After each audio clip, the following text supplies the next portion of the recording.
EVM VVPAT प्रकरणात आज supreme court देणार निकाल। सुप्रीम कोर्टाने या प्रकरणात दाखल झालेल्या याचिकांवरचा निकाल राखून ठेवला होता।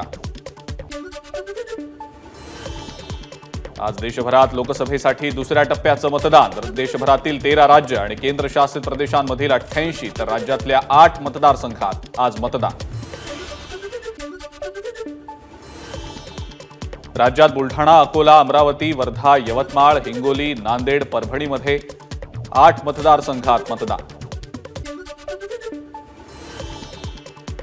केरळमधल्या वायनाड मतदारसंघामध्ये देखील आज मतदान। राहुल गांधींच्या विरोधात वायनाडमध्ये भाजपचे के सुरेंद्रन आणि सीपीआयच्या अॅनी राजा रिंगणात। राज्यातल्या लोकसभा निवडणुकीच्या चौथ्या टप्प्यासाठी एकूण 447 उमेदवारांचे 618 अर्ज दाखल। उमेदवारी अर्ज दाखल करण्याचा काल होता शेवटचा दिवस। राज्यात लोकसभा निवडणुकीमध्ये अखेरच्या टप्प्यातल्या मुंबई, ठाणे आणि नाशिकमधले उमेदवारी अर्ज भरायला आजपासून सुरुवात। मुख्यमंत्री एकनाथ शिंदे आज शिर्डी दौऱ्यावर। महायुतीचे उमेदवार सदाशिव लोखंडे यांच्यासाठी मुख्यमंत्री बैठका घेणार। शरद पवारांची आज करमाळा, सांगोला आणि पंढरपूरमध्ये सभा। महाविकास आघाडीच्या उमेदवारांसाठी शरद पवारांच्या सोलापुरात सभा होणार। रत्नागिरी, सिंधुदुर्ग लोकसभा मतदारसंघाचे महायुतीचे उमेदवार नारायण राणेंच्या प्रचारासाठी उपमुख्यमंत्री देवेंद्र फडणवीस यांची आज राजापुरात होणार सभा। शिवसेना उद्धव बाळासाहेब ठाकरे पक्षाचा वचननामा जाहीर। तरुणांना रोजगार, जीएसटी सुधारणा, सामाजिक सुरक्षा, आरक्षण आणि सामाजिक न्याय या मुद्द्यांचा वचननाम्यात समावेश। तसंच शेतकऱ्यांना कर्जमुक्त करणार उद्धव ठाकरेंचं आश्वासन।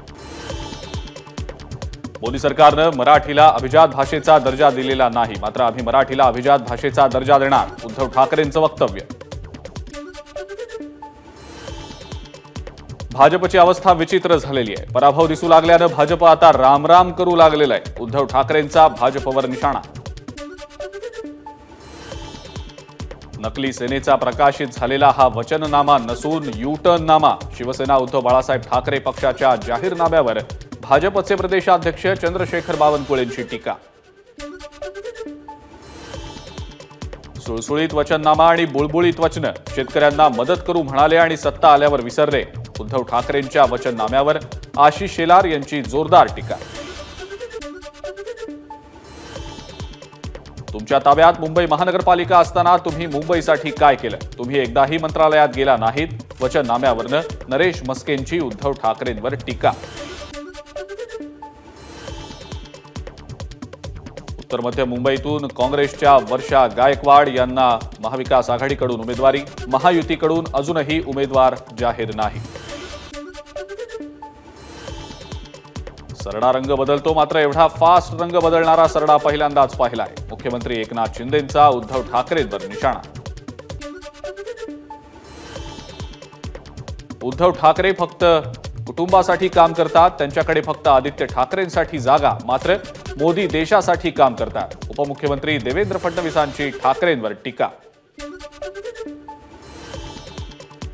उत्तर मध्य मुंबईतून निवडणूक लढा आणि जिंकून दाखवा, आशिष शेलारांचं उद्धव ठाकरेंना आव्हान।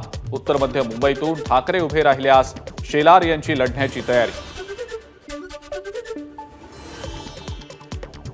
एकीकडे म्हणायचं 50 वर्ष या जिल्ह्यात आमची सत्ता आहे, मात्र एक तरी चांगला प्रकल्प आणलाय का? निलेश लंकेंचा सुजय विखेंवर घणाघात। तर शेतकऱ्यांसाठी आमच्यावर गुन्हा दाखल झाला तर आम्ही गुंड का? लंकेंचा सवाल। विरोधकांकडे कोणताही मुद्दा नसला की ते भाषेचा मुद्दा काढतात। शरद पवारांचा सुजय विखेंवर हल्लाबोल। त्यापूर्वी सुजय विखेंनी निलेश लंकेंना इंग्रजीत बोलण्याचं दिलं होतं चॅलेंज। पालघर लोकसभेसाठी बहुजन विकास आघाडी आमदार राजेश पाटील यांना उमेदवारी देणार असल्याची सूत्रांची माहिती। आज बहुजन विकास आघाडीकडून अधिकृत घोषणा होण्याचीही शक्यता।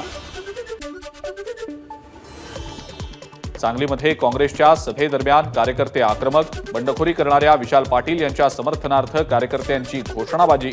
विश्वजित कदम यांच्या नेतृत्वाखाली विशाल पाटलांचा प्रचार करणार अशी भूमिका मांडल्यानं सभास्थळी मोठा गोंधळ। विशाल पाटील यांच्याबाबतचा अहवाल दिल्लीला पाठवू, तिथून जो निर्णय येईल तो घेऊ, काँग्रेस प्रदेशाध्यक्ष नाना पटोलेंची माहिती.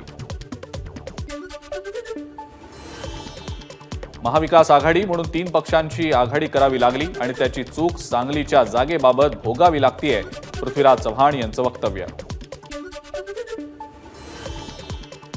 लोकसभा निवडणुकीमध्ये ठाकरे गटाच्या उमेदवाराला जी मतं मिळतील ती काँग्रेसमुळे मिळणार आहेत, त्यामुळे विधानसभेला पुन्हा जागा मागायची नाही. सांगलीतल्या काँग्रेसच्या मेळाव्यात विश्वजित कदम यांचा ठाकरे गटाला थेट इशारा. सांगलीमध्ये भाजपच्या 4 नगरसेवकांनी सदस्यत्वाचा राजीनामा देत विशाल पाटलांना जाहीर केला पाठिंबा. आगामी विधानसभेच्या निवडणुकीच्या वेळेला मुख्यमंत्री एकनाथ शिंदेंना भाजप महायुतीमध्ये देखील घेणार नाही, भास्कर जाधव यांचा दावा. नाराज असल्याच्या बातम्या कपोलकल्पित, एबीपी माझाला दिलेल्या मुलाखतीमध्ये शिवसेना नेते भास्कर जाधव यांचं वक्तव्य. शरदचंद्र पवार पक्षाचा जाहीरनामा हा पुरोगामी विचारांचा जाहीरनामा. पुढचे 10 वर्ष डोळ्यासमोर ठेवून हा जाहीरनामा प्रसिद्ध केलाय. खासदार सुप्रिया सुळेंची प्रतिक्रिया. एकनाथ खडसेंचा भाजपमध्ये प्रवेश होत असेल तर आपण स्वागतच करू, उपमुख्यमंत्री देवेंद्र फडणवीस यांचं वक्तव्य. संजय राऊतांनी जळगावमधनं निवडणूक लढवावी, गुलाबराव पाटलांचं राऊतांना आव्हान. आमच्या मतांवर संजय राऊत खासदार झाले, गुलाबराव पाटलांची राऊतांवर टीका. आरशात पाहिलं तर आपली पात्रता कळेल, श्रीकांत शिंदे यांची आदित्य ठाकरेंवर घणाघाती टीका.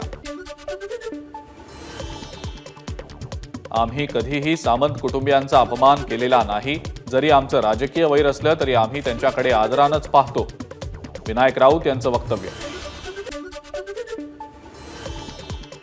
वाघाची शिकार सोडा, आता तुमची शिकार केल्याशिवाय राहणार नाही, आमदार संजय गायकवाड यांचा रविकांत तुपकरांना इशारा. शिरूर लोकसभा मतदारसंघातले महायुतीचे उमेदवार शिवाजीराव आढळराव पाटलांकडनं आपला उमेदवारी अर्ज दाखल. उपमुख्यमंत्री अजित पवारही उपस्थित.